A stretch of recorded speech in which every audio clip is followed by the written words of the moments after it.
Akhir ini kok korupsi itu malah dijadikan alat ya untuk membunuh dalam tanda petik ya, untuk mematikan orang, untuk menjegal orang. Karena jati diri manusia yang bersangkutan, yang korupsi itu, jati diri yang paling dasar diingkari. Itu kalau kita omong tentang konsep. Sehingga macam-macam kepentingan lain yang melunturkan jati diri yang paling dasar itu. Nah, kalau kita melihatnya secara konkret, saya kira korupsi itu suatu realitas yang sangat-sangat kompleks. Sangat-sangat kompleks. Saya ambilkan satu contoh ya Mas ya, soal budaya. Diingkari seperti apapun, masyarakat kita itu budayanya adalah budaya feodal. Tidak bisa disangkal. Salah satu contoh dalam kebudayaan tertentu, bahasa tertentu diciptakan untuk melestarikan feodalisme. Nah, ketika seorang hidup sadar atau tidak sadar di dalam situasi feodal, dia akan berpikir mengenai gengsi, mengenai kedudukan. Di dalam masyarakat feodal, yang paling dicari-cari adalah kedudukan. Status sosial, gengsi, dan sebagainya. Nah, kalau sudah orientasi hidupnya seperti itu tanpa disadari, maka segala macam cara mau dicari untuk mencapai yang dicari itu, entah itu kekuasaan, entah itu namanya gengsi, dan itu semua butuh uang. Jadilah korupsi. Satu. Yang kedua tentu saja adalah sistem tata kelola negara ini.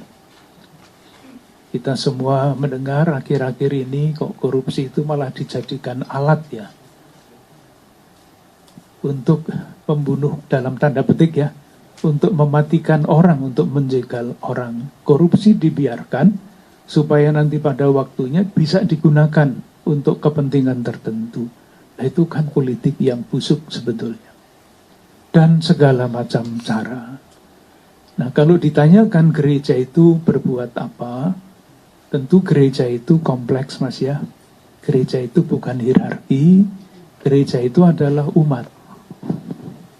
Maka harapannya tentu saja adalah kalau ditanyakan tentang gereja, salah satu selain suara moral yang ditulis oleh para penulis di koran, disampaikan di dalam wawancara di televisi, gereja sendiri tidak berarti bebas dari keadaan seperti itu. Maka yang diusahakan oleh gereja, yang saya tahu di Keuskupan Agung Jakarta adalah membuat lembaga gereja itu transparan, sehingga dapat dipercaya. Tidak mudah.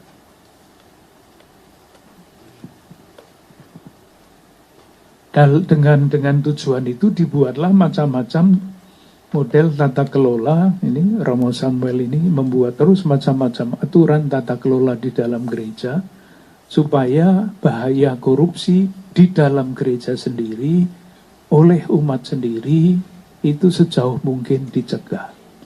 Harapannya tentu saja harapan itu tidak selalu kesampaian Mas ya. Gereja sungguh menjadi lembaga yang terpercaya, menjadi komunitas kontras itu istilahnya.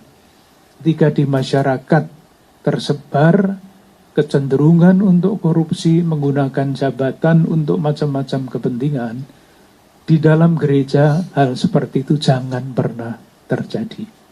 Sehingga gereja bisa menjadi itu tadi, komunitas kontras. Di gereja jangan sampai terjadi korupsi. Tetapi sekali lagi Mas, segala macam hal ada di balik korupsi itu. Korupsi adalah suatu